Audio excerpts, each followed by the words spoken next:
না অন আছে তো না না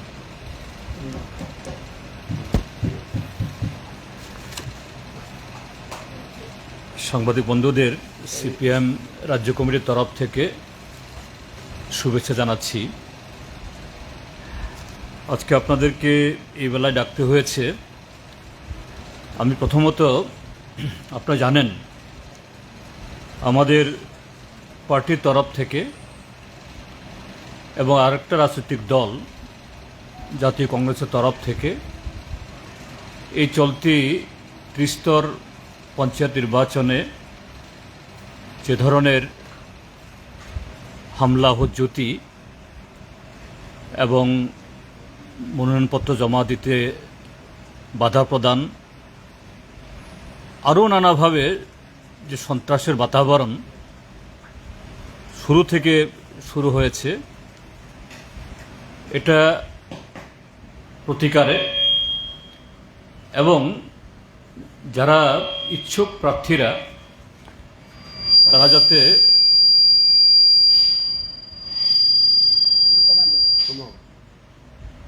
নিরাপদে তাদের প্রার্থীপদ জমা দিতে পারেন এবং সার্বিকভাবে এই নির্বাচন সুস্থ, স্বাভাবিক, ভয়মুক্ত পরিবেশ সংগঠিত হয়, তার জন্য হস্তক্ষেপ চেয়ে মাননীয় আদালতে, উচ্চ আদালতে যাওয়া হয়েছিল।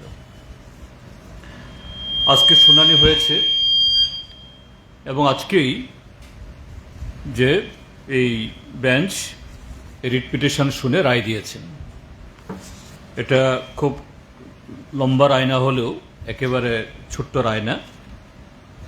আমি আপনাদের হোয়াটসঅ্যাপে রায়ের কপিটা সবার কাছে পাঠিয়ে দেব। আমি শুধু তার সেলিয়েন্ট কয়েকটা পয়েন্ট আমি আপনাদের সামনে পড়ে শোনাচ্ছি। যে মাননীয় আদালত এই আমাদের কাউন্সিলদের তার বক্তব্য শুনে যে অবজারভেশন দিয়েছেন, প্রথমত হলো আমাদের অন্যতম একটা এই আবেদনে অংশ ছিল, যেহেতু শারীরিকভাবে উপস্থিত হয়ে বিডিওদের চেম্বারে গিয়ে মনোনয়নপত্র দাখিল করা যাচ্ছে না, দৈহিকভাবে আক্রান্ত হয়ে যাচ্ছে, তো অনলাইনে যাতে মনোনয়নপত্র দাখিল করা যায়। এখন তো যে লোকসভা বা আরও কিছু আরও বড় এরকম সাংবিধানিক সংস্থায় এই ব্যবস্থা শুরু হয়েছে। কাজে পঞ্চায়েত নির্বাচন আর এখানে যেহেতু এত আক্রমণ হচ্ছে, এই সুযোগটা এখানেও প্রলম্বিত হয়। কিন্তু আমাদের রাজ্য নির্বাচন কমিশন এটা নির্বাচন বিধিতে নেই বলে এই সুযোগটা দেননি। তো এখানে আমাদের রিট পিটিশনের উত্তরে যে অবজারভেশন দিয়েছেন মাননীয় আদালত, in our opinion, with the advancement of digital technology and with the over increasing criminalizations of politics যা হচ্ছে ত্রিপুরাতে, now it is high time that the election commission is to bring necessary amendments in law making suitable provisions so that candidates willing to contest elections may file nomination papers through electronic means. In the democratic system of governance, the authorities concerned must ensure free and fair elections. According to us, online filing of nominations would play a vital role to fulfill the Commission's statutory duty to maintain the purity of elections. However, true it is, any decision in this regard would depend on the specific legal framework and, of course, the technological feasibility, which also may not be very difficult to sort out in the present scenario. অর্থাৎ এই জায়গায় ত্রিপুরা যে এই prevailing যে situation যা চলছে, মাননীয় আদালতের এই রায়ে এটা ইমপ্লাইড যে ক্রিমিনালস বা পলিটিক্স যে ক্রিমিনালাইজেশন হচ্ছে, এতে বাধাপ্রাপ্ত হচ্ছে, এটা হওয়া দরকার। টেকনোলজিক্যাল অ্যাডভান্সমেন্টের দিনে এর জন্য এখানে ওনারা বলেছেন যে স্পেসিফিক লিগ্যাল ফ্রেমওয়ার্ক অর্থাৎ বিধি ইত্যাদি যেহেতু নেই, এটা এই নির্বাচনের জন্য হয়তোবা মানে করা যাবে না বা হয়নি, কিন্তু আগামী দিন যাতে কমিশন এটা ভাবে, অর্থাৎ রাজ্য সরকার এই ক্ষেত্রে পদক্ষেপ নেয়, এটা একটা গুরুত্বপূর্ণ একটা অবজারভেশন, নিরীক্ষণ মাননীয় আদালত এই জায়গায় দিয়েছেন। এবং এখানে বলেছেন, coming to the facts in the eastern case, at this stage law of the land on the subject in issue makes our hands tight, অর্থাৎ যেহেতু বিধি ইত্যাদি নেই, court is to act according to the confines of the provisions prescribed in the statute. Courts cannot go beyond the statute of pass any direction upon the respondents to adopt such mechanism. আমি যে কথাটা বললাম, যেহেতু এখন বিধিতে নেই, কাজে এই সময়তে কোর্টের পক্ষেও এই নির্বাচনে এটা চালু করে এটা হচ্ছে না, but for the future it is implied. Court তারাও ফিল করেছেন ত্রিপুরার যে এই জাতীয় যে ক্রিমিনালাইজেশন, এর থেকে যদি ত্রিপুরার যে নাগরিকদের বা ত্রিপুরার যে নির্বাচনে এই শান্তিটি পবিত্রতা আনতে হয়, এটা দরকার, এটা ওনারা বলেছেন। আরেকটা গুরুত্বপূর্ণ অংশ আমি পড়ে শোনাচ্ছি আপনাদের কাছে। এই যে আজকে শেষ দিন গেল এই নমিনেশন দাখিল করা, বহু জায়গাতে বিরোধী দলের প্রার্থীরা তারা তৈরি হয়েও প্রশাসনের সাথে নিবিড় যোগাযোগ রক্ষা করার পরও রিটার্নিং অফিসার, সিভিল অ্যাডমিনিস্ট্রেশন মানে ডিএম, এসডিএম, বিডিও, ডিজি থেকে শুরু করে সংসদ থানা, সমস্ত লেভেলের অফিসারদের সাথে যে মানে যত রকমের যোগাযোগ করা সম্ভব তাদেরকে সেরকমভাবে এই যাতে নিরাপত্তা দিতে পারে সে ব্যবস্থা করতে পারে। তারপরও বহু জায়গাতে বিরোধী দলের প্রার্থীরা ব্লক অফিস চত্বরে প্রবেশ করতেই পারেননি, রাস্তায় বাধাপ্রাপ্ত হয়েছে, রক্তাক্ত হয়েছে, এবং শুধু তা নয়, বাড়িতে ফিরে গিয়েও আবার নানা ধরনের এই সন্ত্রাসের মধ্যে তাদেরকে তাদের মোকাবেলা করতে হচ্ছে। সেই জায়গায়ও কোর্ট বলেছে, in the light off above submissions, আমাদের সাবমিশনস এটাও ছিল এই যে বাধা দেওয়া, সন্ত্রাস ইত্যাদি, we direct the state civil authorities as well as state election commission to provide adequate security to the candidates willing to submit nomination papers at the place mentioned in the notification of panchayat election. That means for the gram panchayat এবং এই পঞ্চায়েত সমিতি ব্লকগুলোতে আর জেলা পরিষদের ক্ষেত্রে জেলাগুলোতে।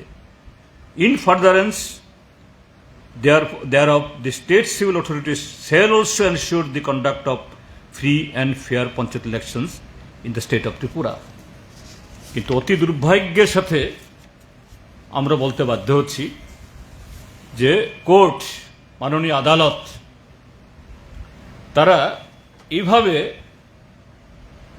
সমস্ত ঘটনা বিবেচনা করে, কারণ এই নমিনেশন পেপার যে এখন অবধি যে তথ্য সারা রাজ্য থেকে এসছে, সারা ত্রিপুরা যে 113টা আসন হলো জেলা পরিষদে, তার মধ্যে প্রায় 100টা নমিনেশন পেপার বিরোধীরা জমা দিতে পেরেছেন। অর্থাৎ জেলা যেহেতু মহকুমা এই ডিস্ট্রিক্ট হেডকোয়ার্টারে একটু নিরাপত্তা আছে, ওইসব জায়গায় নমিনেশন পেপার দেওয়ার সুবিধা থাকলে, জমা দেওয়ার সুবিধা থাকলে জেলা পরিষদ যেমন হয়েছে অন্যগুলি হতো। স্টেট ইলেকশন কমিশনের কাছে আমাদের দাবি ছিল ত্রিস্তর পঞ্চায়েত, 3 টায়ার, এটাকে বলা হয় 3 টায়ার, ডিস্ট্রিক্ট লেভেল, পঞ্চায়েত সমিতি লেভেল, গ্রাম পঞ্চায়েত লেভেল।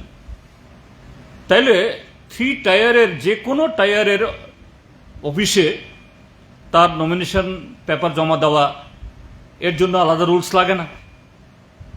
এবং জেলা পরিষদের নমিনেশন পেপার জমা দেওয়ার তথ্য বলে জেলাতে হলে সুবিধা হয়, আমরা বলেছিলাম প্রত্যেক জেলা অফিসে একটা কাউন্টার খোলার জন্য, অর্থাৎ সেখানে এডিশনাল আরও বসিয়ে দিলে পরে যাদের এরকম অসুবিধা হচ্ছে তারা সেখানে গিয়ে দেবেন।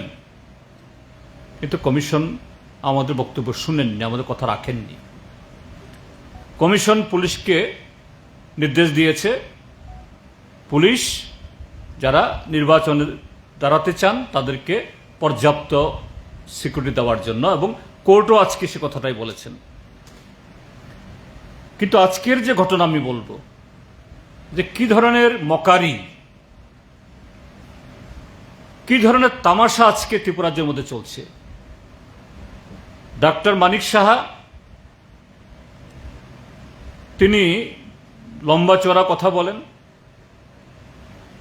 যে গণতন্ত্র, তারপরে সুশাসন,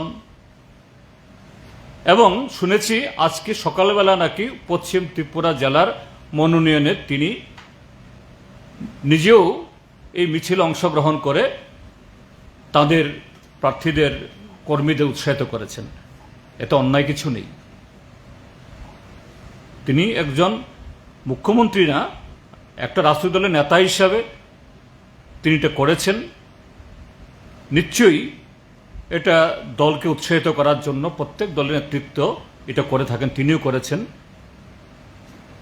এতে গণতন্ত্র শক্তিশালী যদি হয়, মানে এইভাবে অংশগ্রহণ করলে পরে গণতন্ত্র শক্তিশালী হওয়ার কথা। কিন্তু তিনি যখন নিজের দলের লোকদের এই মনোনয়নপত্র দাখিলের জন্য মিছিলে হাঁটছেন, আবার এখান থেকে গিয়ে উদয়পুরের মাতাবাড়িতেও নাকি তিনি এরকম মিছিল অংশগ্রহণ করেছেন। কিন্তু চিত্রটা কি আজকে সারা ত্রিপুরা রাজ্যের? আমি কমরেড মানিক দে আমরা সকালবেলা দুজন গিয়েছিলাম আজকে এই নলছর ব্লকে। 11 তারিখ থেকে নলছর ব্লক অবরুদ্ধ, ওদিকে বক্সনগর আমরা যাওয়ার আর সেরকম আমাদের যে চেষ্টা আমরা করতে পারিনি, এত সেখানে তাদের প্রস্তুতি। আমরা ভাবলাম তো নলছর আমরা যাব।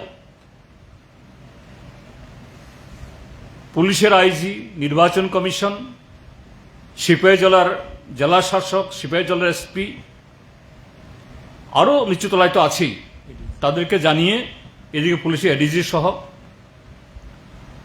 আমরা আজকে সকালবেলা গিয়ে দুর্লভ নারায়ণ বাজারে, সেখানে সমস্ত পঞ্চায়েত প্রার্থীরা সমবেত হয়ে সেখান থেকে গাড়ি করে আমরা রওনা দেব।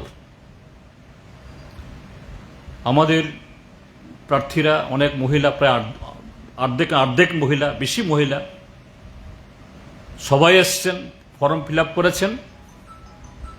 কিন্তু যে গাড়িগুলো ভাড়া করা হয়েছিল সে গাড়ি একটাও এই প্রার্থীদেরকে নিয়ে যাওয়ার জন্য দুর্লভ নারায়ণপুর বাজার থেকে নলছর এই গাড়িগুলি আসেনি।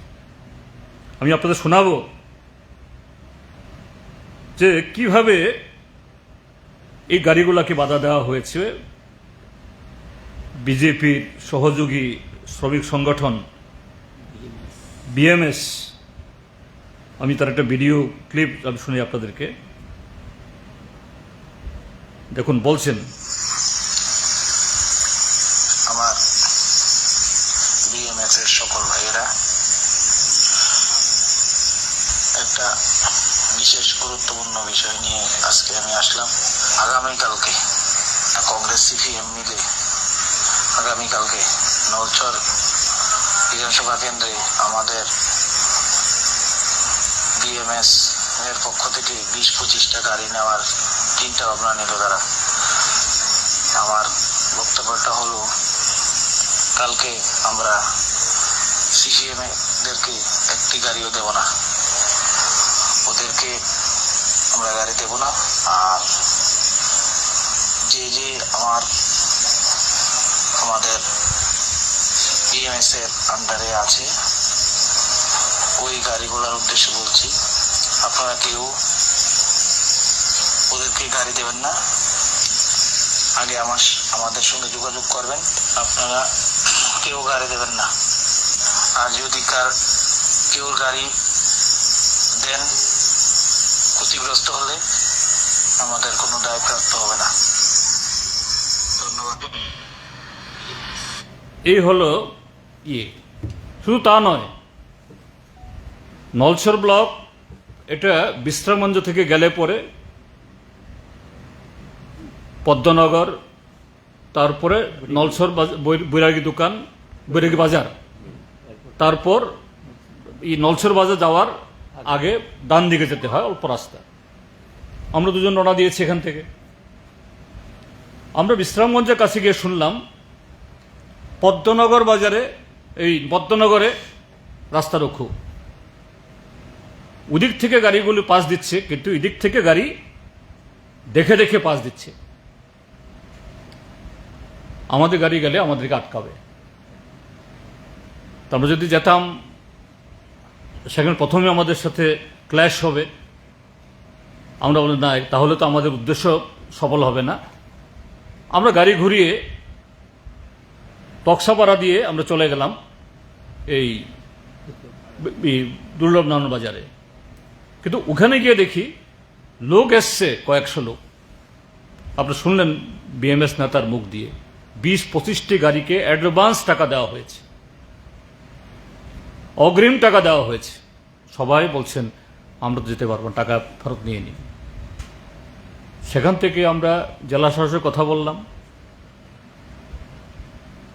এই হলো অবস্থা, কি করে আমাদের প্রার্থীরা যাবে। জেলা শাসক মহোদয় তার অসহায়ত্ব প্রকাশ করলেন, স্যার আমাদের দ্বারা আমরা তো গাড়ি পারবো না। এদিকে রাস্তায় রাস্তায় সব তাদের লোক বসিয়ে রেখেছে, ব্লকে কয়েকশো মানুষ বসিয়ে রেখেছে, এবং মুহুর্মুহ খবর পাচ্ছি আমরা নলছরে বোম ফাটাচ্ছি। গণতন্ত্রের মহোৎসব। মুখ্যমন্ত্রী মিছিলে হেঁটে বলছেন, দেখুন আমি মুখ্যমন্ত্রী হয়েও মিছিলে হেঁটে আমরা গণতন্ত্রের জয়গান গাইছি। তো শেষ পর্যন্ত গাড়ি যখন হবে না, আমরা খুবই হেঁটেও যাওয়া যাবে না, প্রায় সেখান থেকে প্রায় 9 কিলোমিটার দূর। কি করব আমরা? সবাইকে বললাম আপনারা একটা কমপ্লেন দিন রিটার্নিং অফিসারের কাছে, নির্বাচন কমিশনের কাছে। আমরা আবার কোর্টের কাছে যাব। আমরা নিরাপত্তা পাইনি, সে ব্যবস্থা করেনি পুলিশ। এরপর আমরা আসলাম ডুকলি। আমাদের সাথে কথা হয়েছিল গতকাল রিটার্নিং অফিসার এবং এসডিপিওর সাথে। একটাই আমাদের মিছিল শুরু হবে ডুকলি আমাদের পার্টি অফিস থেকে। এসেই আমি ফোন করলাম এসপি সাহেবকে, সেখানকার এসডিপিওকে, আমাদের অন্যান্য কমরেডরা। তারা বললেন স্যার আপনারা আরেকটা অপেক্ষা করুন, আমরা এখানে কিছু জটলা আছে, আমরা পরিষ্কার করি। প্রথমত আধা ঘন্টা সময় চাইলেন, 1টা থেকে 1:30 বাজলো। আবার 1:30টায় ফোন করলাম, আবার বলল আধা ঘন্টা। আরে আপনি আধা ঘন্টা হলে তো টাইম পেরিয়ে গেলে আমরা কি করে ঢুকবো? শেষ পর্যন্ত যখন 1:45-এ ফোন করলাম, আর তো দেরি করা যায় না, আমাদের যেতেই হবে। কেউ কেউ বলছিলেন এসপি নাকি তখন আমতলী এই থানা চত্বরেই ছিলেন। মনে হলো এসপি সাহেব স্বয়ং যে গুরুত্ব দিয়ে সেখানে আছেন, ব্যবস্থা করবেন। তিনি গ্রিন সিগন্যাল দিলেন, স্যার আপনারা এখন শুরু করতে পারেন। আমি বের হলাম, কয়েকশো নারী পুরুষ। কিন্তু যেমাত্র আন্তর্জাতিক মেলা কেন্দ্রের সামনে পৌঁছলাম, মুষলধারে ইট এবং ওই যে হাঁপানিয়া, মুষলধারে মানে ওই ইট বৃষ্টি এবং মদের বোতল। এটাও আপনাদেরকে আমি ভিডিও দেখাচ্ছি।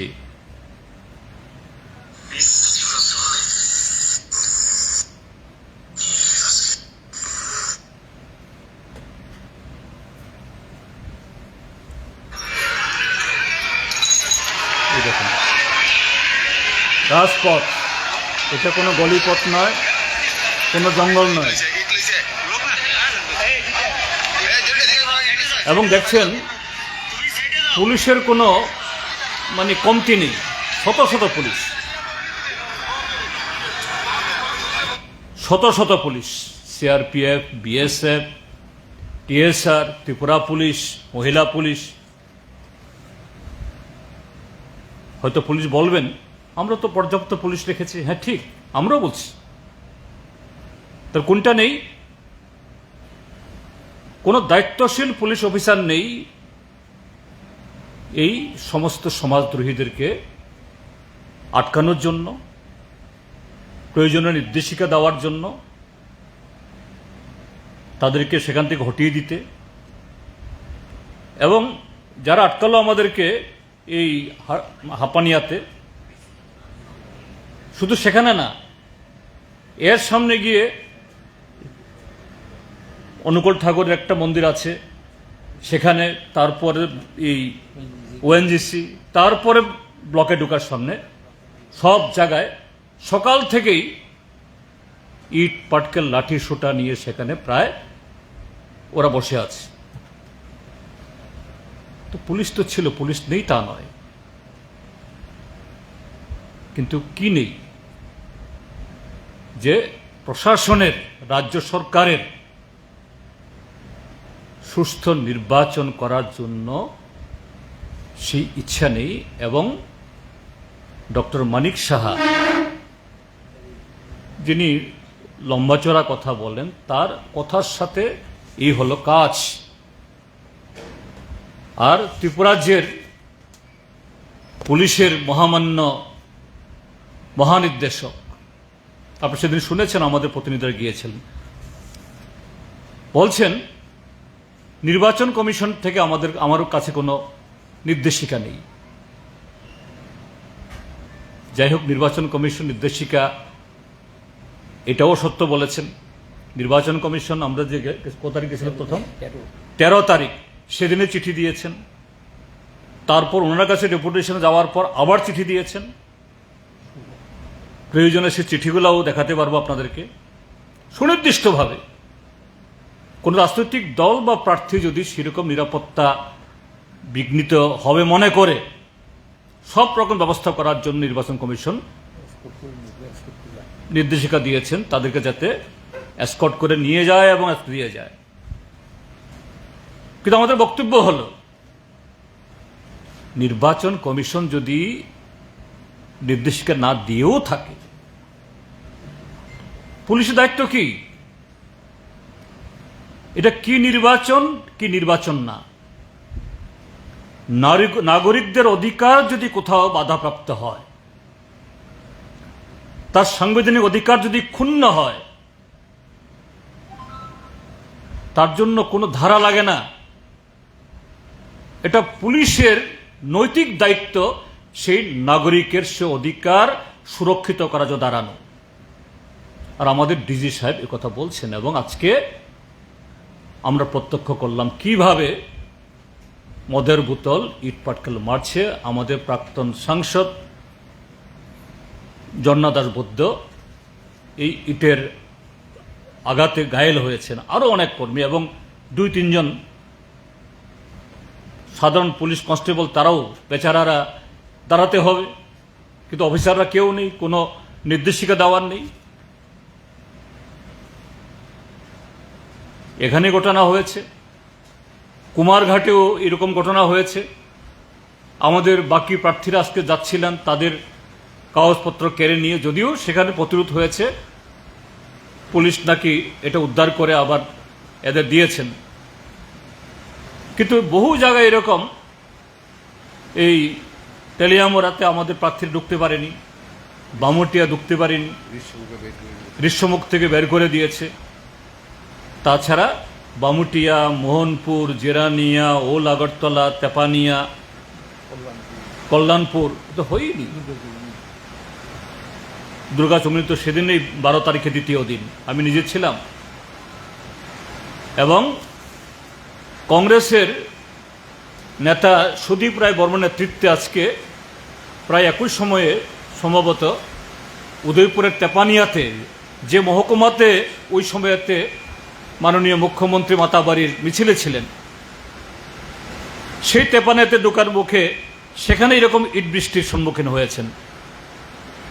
পুরো খবর আমার কাছে নেই, তবে শুনেছি সেখানেও বহু আহত হয়েছেন। এইভাবে এই নির্বাচনটাকে আরেকটা প্রহসনে ইতিমধ্যে পরিণত করেছে। একটা জঙ্গল রাজত্ব এই ত্রিপুরা রাজ্যের মধ্যে কীভাবে চলছে আজকে সারা রাজ্যের মানুষ এই মিডিয়ার মাধ্যমে আজকে প্রত্যক্ষ করলেন। আমরা এই ঘটনার তীব্র নিন্দা জানাচ্ছি এবং কমিশনকে সোমোটো যেখানে যেখানে এরকমভাবে বাধাপ্রাপ্ত হয়েছে, নমিনেশন পেপার জমা দিতে পারিনি, এবং হাইকোর্টও যে অবজারভেশন দিয়েছেন সে মোতাবেক দ্রুত কমিশন কোনো পদক্ষেপ নেবেন আশা করি। যে আমরা যে দাবি করেছিলাম মনোনয়নপত্র জমা দেওয়ার তারিখ আরও পিছিয়ে দেওয়ার জন্য, আরও কয়েকটা এক্সটেন্ড করার জন্য, এবং শুধু দাঁড়িয়ে থাকার জন্য, চেহারা দেখার জন্য পুলিশের উপস্থিতি না, সক্রিয় পুলিশের ভূমিকা পালন করে তারা যাতে সাংবিধানিক অধিকার রক্ষিত করতে পারে সে ব্যবস্থা করুন, এই দাবি আমরা জানাচ্ছি।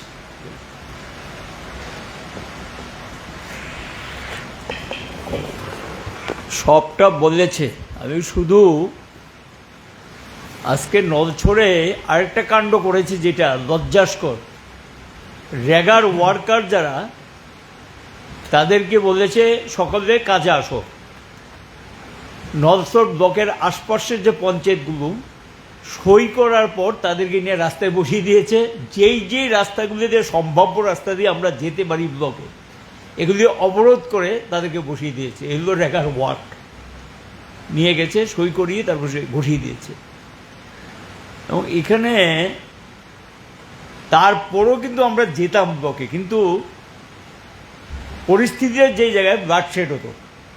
আমাদের মহিলা যারা এসেছিলেন তারা বলছেন চলেন, যাওয়ার হবে, আর এভাবে কতদিন চলবে তারাও বলছে। কিন্তু আমরা একটা রক্তাক্ত অবস্থাকে অ্যাভয়েড করার জন্যই শেষ পর্যন্ত বললাম যে কমিশনের উপর আমরা ছাড়লাম, দেখা যাক কী হয়। ডুকলি ব্লকে আমরা ছিলাম দুজন সামনে।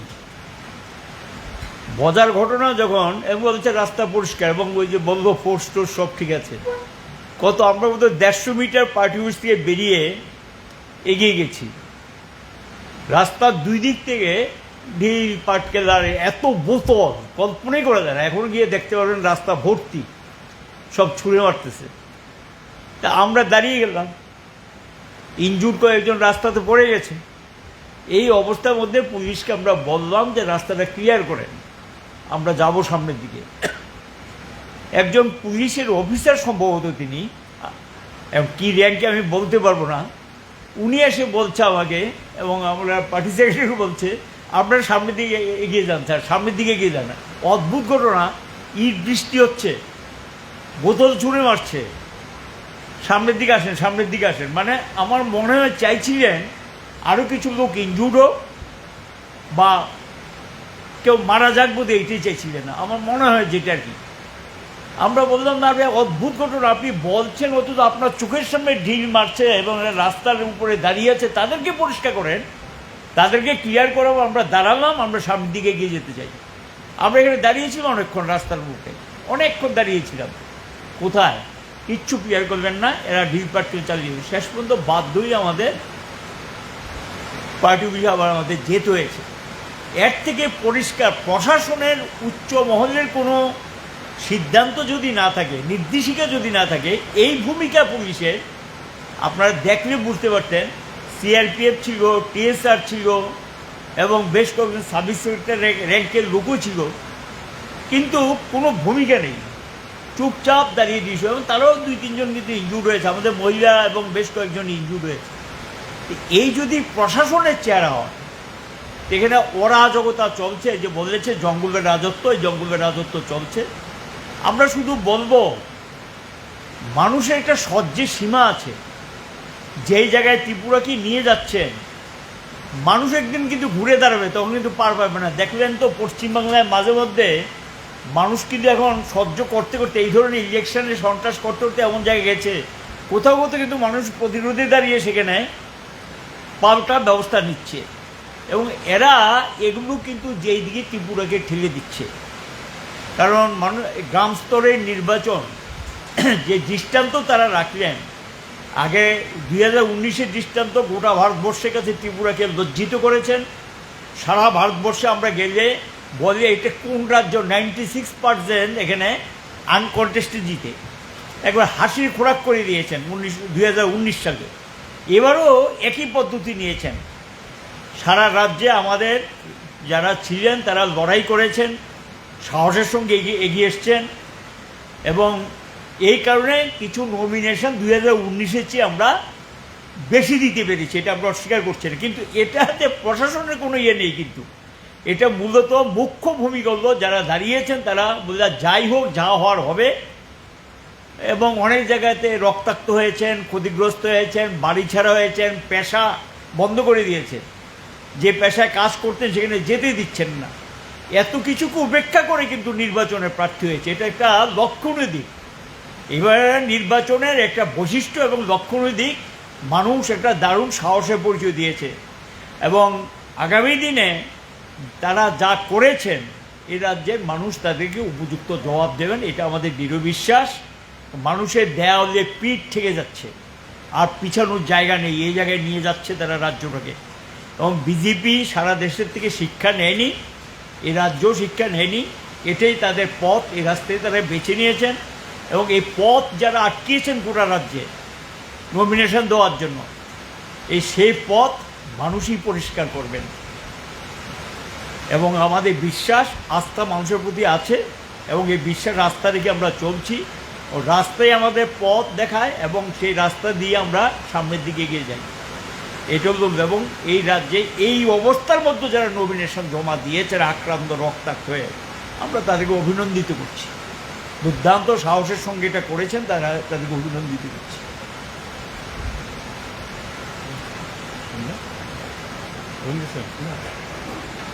ঠিক আছে, তাহলে কোন প্রশ্ন কারো? হাইকোর্টের রায়ের পরেও তো অনেক কিছু অংশ মানা হলো না, সেক্ষেত্রে কি কন্টেম্প্ট অফ কোর্ট বা ইত্যাদির কথা আপনারা আছেন? আর যে দুটো শব্দ নির্বাচন হাইকোর্ট ব্যবহার করেছেন, একটা ক্রিমিনালাইজেশন ইন দ্য পলিটিক্স, আর হচ্ছে অনলাইন নমিনেশন জমা দেওয়ার ব্যাপার, সে ব্যাপারে আপনার না, কোর্টের যে অবজারভেশনে আমরা খুশি যে এ রাজ্যে এই ক্রিমিনালাইজেশন অফ পলিটিক্স হচ্ছে, এটা ইমপ্লাইড, তারাও নজর করছেন। কিন্তু কোর্ট বলেছেন যে এই যে লিগালিটিতে তাদের হাত পা বাঁধা, যে এই অবস্থায় এই নির্বাচন থেকেই অনলাইন ব্যবস্থা হোক, করো, এই কথা তারা বলতে পারছেন না। অর্থাৎ কমিশন এবং রাজ্য সরকারকে এটা পরোক্ষে তাদের উপর একটা পরোক্ষে হলেও একটা নির্দেশিকার মতো, যে আগামী দিন যাতে এই জাতীয় প্রবণতা এড়ানো যায়, এই পদক্ষেপ তারা গ্রহণ করেন। আর এই যে কমিশনও বলেছে প্রপার সিকিউরিটি দেওয়ার জন্য, ফ্রি অ্যান্ড ফেয়ার ইলেকশন হওয়ার জন্য আজকে রায় হয়েছে, সেই রায় চলাকালীন সময়েই এই ঘটনাগুলি হচ্ছে। আমরা আশা করব লার্নেড কোর্ট তারা যেহেতু তাদের এই লিখিত রায়ের মধ্যেই তাদের যে অবজারভেশনটা, এটা প্রায় জীবন্ত, খুবই লাইভলি, এই ক্ষেত্রে যদি সমোটো কোর্টের তরফ থেকে কোনো ইন্টারভেনশন হয়, নিশ্চয়ই ত্রিপুরার যে জনগণ খুশি হবে, গণতন্ত্র আরও এই শক্তিশালী হবে। যারা এত লড়াই করে প্রার্থী পদ জমা দিলেন তারা আশ্বস্ত হবেন। আর বিজেপি দল যারা জনগণকে ভয় পায়, জনগণের সামনে দাঁড়াতে যাদের সেই হিম্মত নেই, নৈতিকতা নেই, তারা আরও কোণঠাসা হবে। আমরা আদালতের সেই ম্যাগনানিমিটি আমরা আশা করব এবং কমিশনের কাছেও যেটা বললাম যে আজকের এই ঘটনাগুলো আমরা ফ্রম দ্য স্পট নলছট থেকেও এবং এখানে এই ডুকলি থেকেও আমরা টেলিফোনে জানিয়েছি, তখন এই ঘটনা চলছে, ব্যবস্থা গ্রহণ করুন। আমরা আশা করব কমিশনও এই ব্যাপারে একটা পদক্ষেপ তারা গ্রহণ করবেন এবং এই দাবি করছি আমরা, শুধু আশা করছি না, দাবিও করছি আমরা। কত পার্সেন্টের মাত্র 4%-এর মতো দেওয়া গেছে এটা না, এটা পরে বলবো, এখন সবটা আমাদের কাছে আসেনি। ইয়ে পরে করা হবে। হ্যাঁ, এটা পরে বলবো। হ্যাঁ, কারণ উজ্জ্বল হবে, তারপরে স্ক্রুটিনি হবে, তারপরে পেট্রোলের মাঝে আপনারা কি এরকম আশঙ্কা করছেন যে আপনাদের দেওয়া নমিনেশন পেপার বাতিল হয়ে যেতে পারে? না না, কেন হবে? বাতিল না, চাপ সৃষ্টি হচ্ছে, চাপ সৃষ্টি হচ্ছে। ঠিক আছে, ধন্যবাদ।